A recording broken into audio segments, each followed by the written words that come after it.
جو کل جہانوں کا مالک و ملجا ہے، جس کا کوئی ہمسر نہیں۔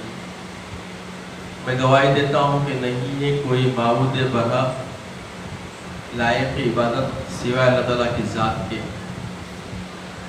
اور میں یہ بھی گواہی دیتا ہوں کہ محمد عربی صلی اللہ علیہ وسلم اللہ کے بندے اور خاص رسول ہیں۔ صلاۃ و سلام نازل ہو ہمارے آقا نامدار حضور تاجدار محمد عربی صلی اللہ علیہ وسلم پر، آپ کی آل پر، آپ کے اصحاب پر۔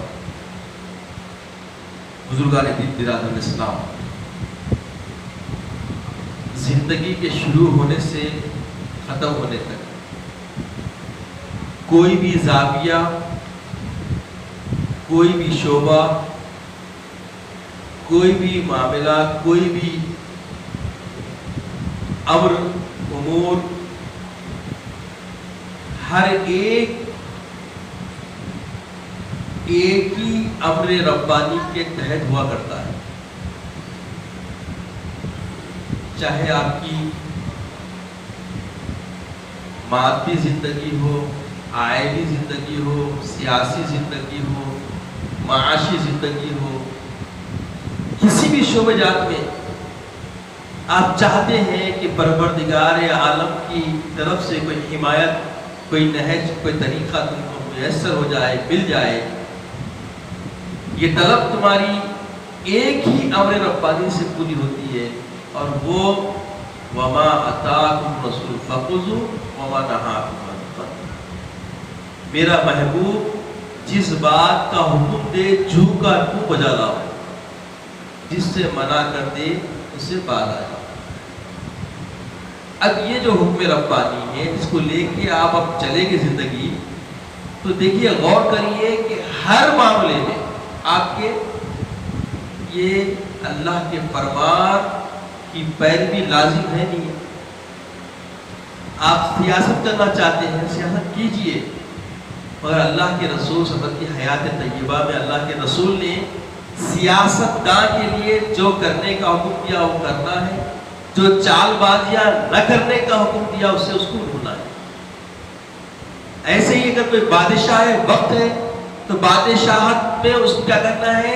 اللہ کے رسول صلی اللہ علیہ وسلم بادشاہ جس طریقے سے کرنے کا حکم دیا اس کو کرنا ہے، اور جن امور میں اس کو رکنا ہے، سکوت اختیار کرنا ہے یا انجان ہونا ہے، اس کو انجان ہونا ہے۔ ایسے ہی گھر میں کوئی والد ہے، بیٹوں کی پرورش کر رہا ہے، تو بیٹوں کی پرورش کس طریقے سے ہونا اللہ کے رسول نے وہ بھی سکھا دیا،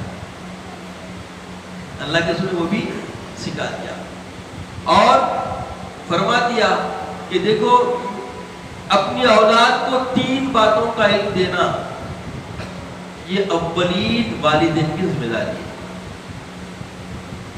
اور جب تک یہ 3 باتیں والدین نہیں دیں گے تو ان کا حق ادا ہوگا، کیونکہ اللہ کے رسول نے فرما دیا، اور اگر نہیں دیں گے تو حق ادا نہ کرنے کی پاداش میں وہ اللہ کی گرفت میں جائے گی۔ جیسے اولاد گرفت میں ہوتی ماں باپ کی نافرمانی میں، ایسے والدین بھی گرفت میں ہوتی ہے اللہ کے پاس اولاد کا حقوق ادا نہ کرنے پر۔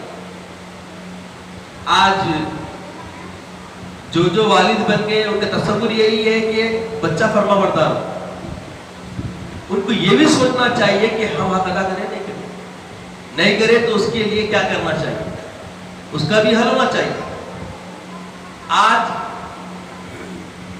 جتنے احکامات قرآن میں آپ دیکھیں گے ماں باپ کی فرما برداری کے، تو ماں باپ کی فرما برداری کے یہ احکامات بچہ سمجھے گا کب؟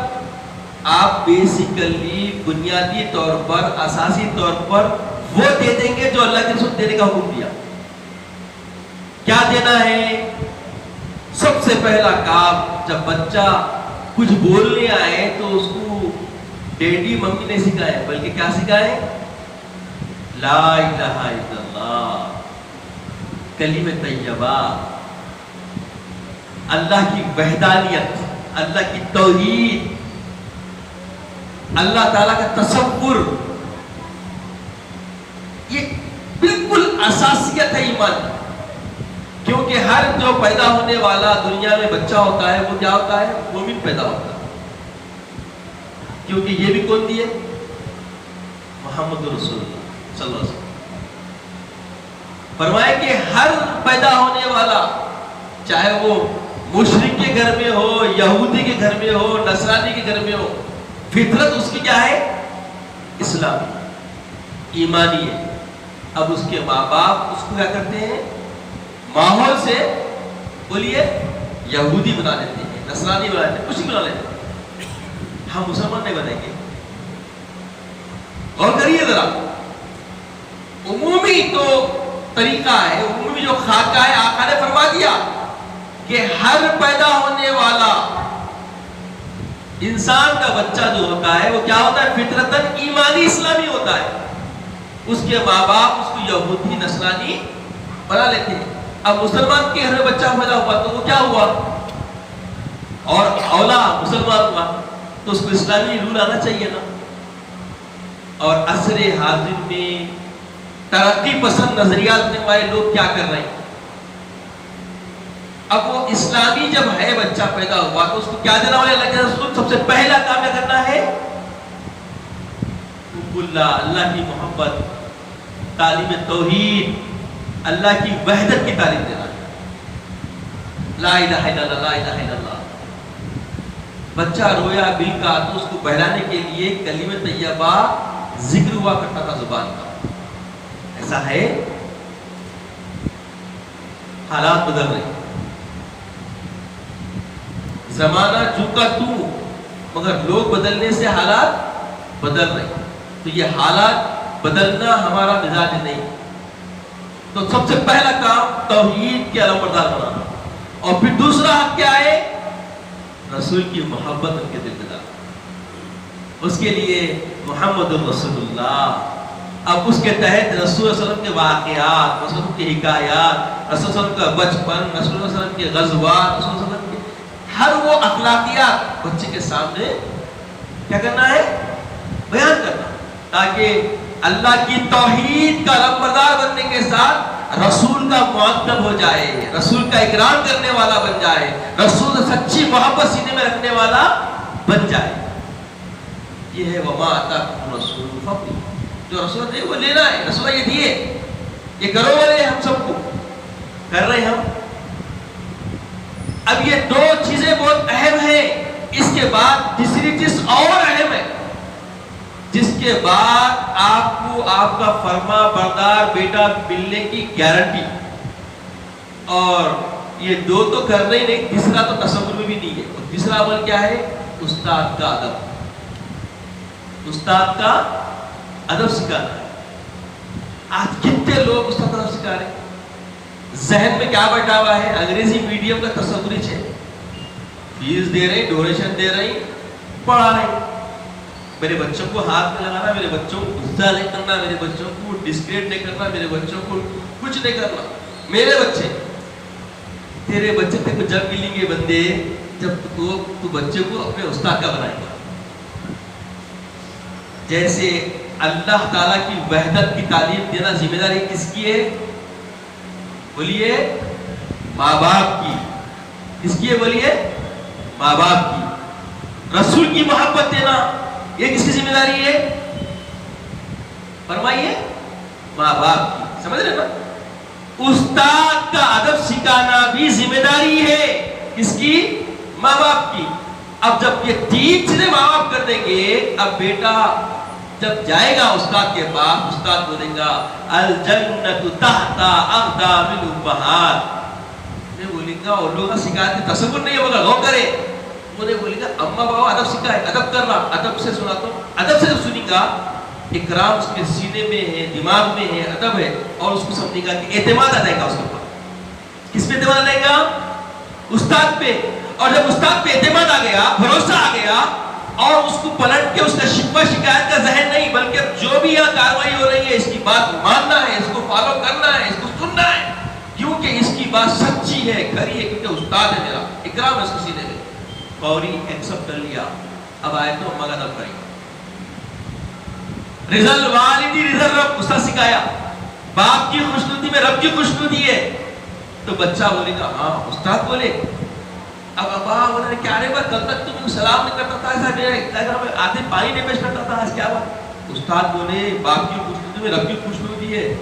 جب آپ کو سوچو کیسا دل کو تسکین ملے گی. ادب سکھاؤ گے, اکرام سکھاؤ گے, دل کو راحت, دل کو تسکین, ہر دن بچوں کو دیکھ کے خوشی ملنا یہ آپ کا نصیب بن جائے گا. تو عزیزو اور بزرگو, اللہ کے رسول نے ہمیں انسانیت کو, سارے امتیوں کو کیا دیا؟ ایک ورد دیا, ایک ذکر دیا جس میں زمانہ سے اپنی حفاظت. ایک 2 منٹ لے لیں کیونکہ میں تاخیر سے آیا, میرا قصور ہے, مگر جان بوجھ کے راستے کی وجہ سے ہو گیا. تھوڑا سا تعاون کرے آنے کے, بہت اہم چیز دے رہا ہوں.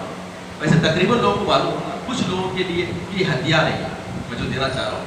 یہ ایسا ہتھیار ہے, آپ کو تلوار کی اگر واقع کوئی خطرہ تلوار سے بھی ہے, خدا کی قسم اگر یقینے کے ساتھ جو میں یقینہ آپ کو دینے والا ہوں اگر پڑھیں گے تو تلوار کا وار بھی تم کو کچھ نہیں کر سکتا, جادو کا اثر بھی کچھ نہیں کر سکتا. یہاں تک کہ ساری طاغوت کی قوتیں, شیاطین, دجالی مل کے تم پہ یلغار کرنا بھی چاہے تو ان کی یلغاری کا اثر تم پہ نہیں ہو سکتا. یہ زمانہ اللہ کے رسول نے کیا دیا؟